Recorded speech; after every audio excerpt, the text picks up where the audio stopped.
that you're going to want to know before you enter as a renter. Enter as a renter. Hey guys, Bradley tuning in, coming in with another video, and today I want to share with you 10 key things that you're going to want to know and or do in order to protect yourself as a renter.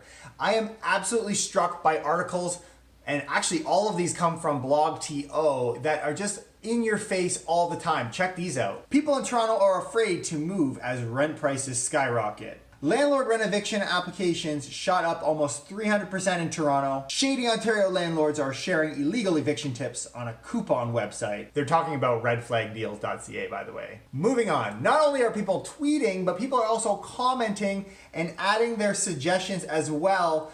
And I guess as things get tougher for landlords, they seem to be fighting back. I really have to stop reading blog.to articles. They're really depressing. No, I'm just kidding. Please don't sue me. Don't sue me. But I really do like this tweet. Check this out. David Kelly says, do these folks not realize that their tweets and internet posts could be used as evidence against them in a LTB or court hearing? That's actually true. That's a good point. Before I get started, my name is Bradley. I am an investor and a broker here in Toronto. Now, I publish videos every single week to keep people up to date on the latest tips and tricks here in the GTA real estate market. But today goes out specifically to the renters out there. I wanted to share with you everything you need to know. I typically find myself on the landlord's side, and so I'm aware of these things.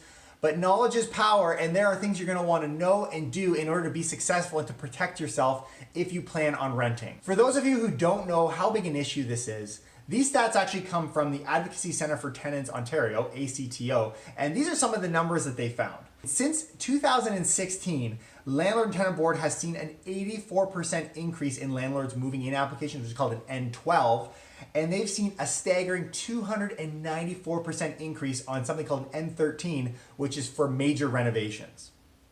Also, since 2006, Toronto has witnessed a drastic increase in the number of units that are expensive. So for those that are 1,000 to 1,500, there's been a 51% increase. So things are moving up in price. But check this out. For those that are over $1,500 a month, there's a staggering 323% increase in listings.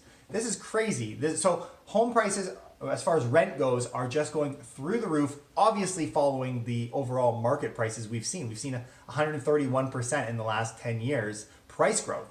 So this brings me to the purpose of this video, which is to give you the 10 key things you're going to need to know if you're going to approach a landlord and you're looking to find a rental. Point number one, and I have to start here, be a nice person. There's a lot of renters out there that are just not cool and not fun to work with. On behalf of the landlords out there that actually have a heart for the tenants, I actually have a client that I built quite a good relationship with, who we were planning on selling a rental unit, and we waited months for them to find a place because I didn't want them to have that inconvenience of not knowing where they're going to go. And I actually lost $50,000 waiting and having moved myself into a winter market. Now, I actually did a video recently talking about the fluctuations in the seasonal prices, so you'll understand how that works. It's not an unusual thing, but I was willing to take that loss to my pocketbook in order to protect the renter, which I had a good relationship with. So be a nice person. However, if you don't have the greatest relationship with your landlord, and even if you do, you're gonna wanna know how to protect yourself. And so that takes me to number two, which is knowing your rights. The best platform to find this is something called TorontoTenants.org. They're a nonprofit organization, and it advocates for better rights for tenants. They're actually the oldest and largest tenant federation in Canada with over 3,000 members.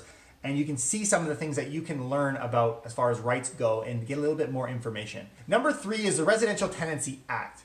Now, this is made public, it's online, and this, my friends, is the Bible for renters and for landlords alike. I would make sure that you're very familiar with these. These are the laws, these are the rules, and it's easily downloaded online. You just click the download button on the website. Number four is understand the standard lease agreement. Since February of 2018, I actually posted a video talking about what was included in that, some of your rights and responsibilities, what you're allowed and not allowed to do as a landlord. So check that video out if you don't know anything about the standard lease agreement. But why does this matter? Every single lease here in Ontario has to be on a standard lease agreement. If your landlord's not doing it, they're actually not, they're doing it wrong. I'll just be straight up. So this agreement is Very important. And so by knowing you're going to use it, first off, but also what's in it, you will be more powerful when you go to speak with your landlord. So maybe you're sitting at home and you're having a bit of a crisis, a bit of a challenge, and you have questions, you don't know where to go. This is where you want to go. This is the contact that you want to have. TorontoTenants.org, they have a phone number. Their mail is right there. This is a wonderful platform for you to get in contact with someone. If you just have a general question, maybe you're not looking to push the envelope, but you want to know your rights. This is where you go. Number 6 and 7 are actually very similar, but one speaks to the landlord and one speaks to you as the tenant. Number 6 is for the landlord. The Landlord Tenant Board is the most important organization as far as everything to do with renting and applications and kicking you out of your house, and all of these letters, all of these applications that the landlord completes has to be done through the Landlord Tenant Board, or they're not doing it properly, and actually it can work in your favor if they're doing it wrong. But you want to make sure they're using these forms if you're going to in fact move forward with a process. And so number 7 is speaking on complaints. The same organization, the Landlord and Tenant Board, is responsible for handling any formal complaints. This isn't to ask your questions. Mind you, you could ask questions, and I've done that in the past for clients. But the main thing here is that you have a phone number to call if you want to lodge a formal complaint. Number 8, and my personal favorite, in fact, this point alone was the reason I wanted to create this video, and it gave me the idea of what if we can help the renter understand their rights, their responsibilities, what they can and cannot do. And that is to live in a purpose-built rental is actually a good strategic move. With all of these applications being submitted these days for people to evict you to do renovations or to move in themselves, all of these would be maybe not completely removed, but mostly completely removed if you lived in a purpose-built rental. They don't have the same turnover that you experience when you're living in the home of a small-time investor. Now, I know there's some of you out there that are thinking, okay, well, that's fine. Maybe you're a landlord and you're like, the renters are hearing this point, but they're not going to do it because purpose-built rentals are kind of nasty. Well, let me give you an example of some of the new purpose-built rentals that are coming out on the market, because they can be quite extravagant. Here's an example to share with you. This particular apartment is 66 Isabella, which is located near Church in Wellesley. They have media rooms and fitness facilities and even a rooftop garden. So if you're thinking that there aren't any purpose-built rentals for you to live in today, you're sadly mistaken.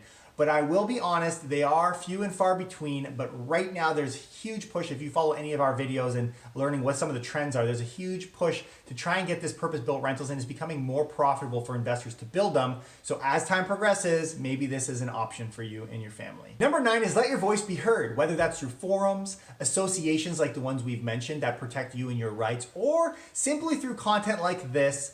Let us know your comments. Let us know what your thoughts are. Don't just sit there with your mouth sealed, but at the same time, don't you be a troll now. I just realized that I was sitting this entire video and the owl is facing backwards. There you go, Cam. Look good, man. Number 10, and I'm not just saying this because I'm a realtor, because I know you guys and what you're thinking. Oh, Brad, you're just an agent and that's what you do. You sell homes. This entire video, now that you think about it, was literally for you just to sell a home. I am not doing this to try and get your business. If business comes out of it, cool. The idea behind this video was to give you guys tips and tricks, and I do think this is a legitimate way, whether it's through me or another agent, does not matter. This is a way for you to get out of this cycle of being a renter. I have a client that was in this, and I think this is where this idea comes from for me, who was looking for a rental downtown Toronto, and you guys know downtown Toronto, less than 2% vacancy, a terrible place, and this was even a couple years ago. And he could not find a rental. He worked for one of the largest accounting firms and had a very strong job, was willing to put 3 months down, could not find a thing. And with a matter of weeks, when he decided he would buy something, it was 10 times easier. He scooped up a place and today is sitting on a great sum of money as far as his equity has been built. All of these great things come from home ownership. It's the reason that I do what I do. Whether you agree with it or not, it is a legitimate point. If you buy a property, you're going to get yourself into a unique home ownership scenario instead of dealing with these landlords, guys like me. So if you hate me, maybe you should listen to this idea and avoid guys like me after all. If you want to buy a property, now is a great time to do it. There's a ton of free money coming out from the government. If you follow any of my content, you're aware of some of those for first-time buyers. And if not, maybe you're just a renter. I hope you got value out of this video. Make sure you subscribe, continue to learn about what great things are going on in the Toronto real estate market. Or if you know somebody who is maybe struggling in the rental world or just entering as a renter today, you're going to want to share this video with them, and I appreciate all the love and support. I'll see you guys next time. Take care. Keep it real.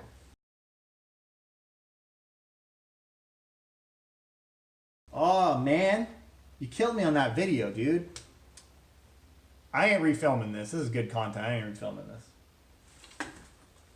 Sorry, Kim. I'm sorry.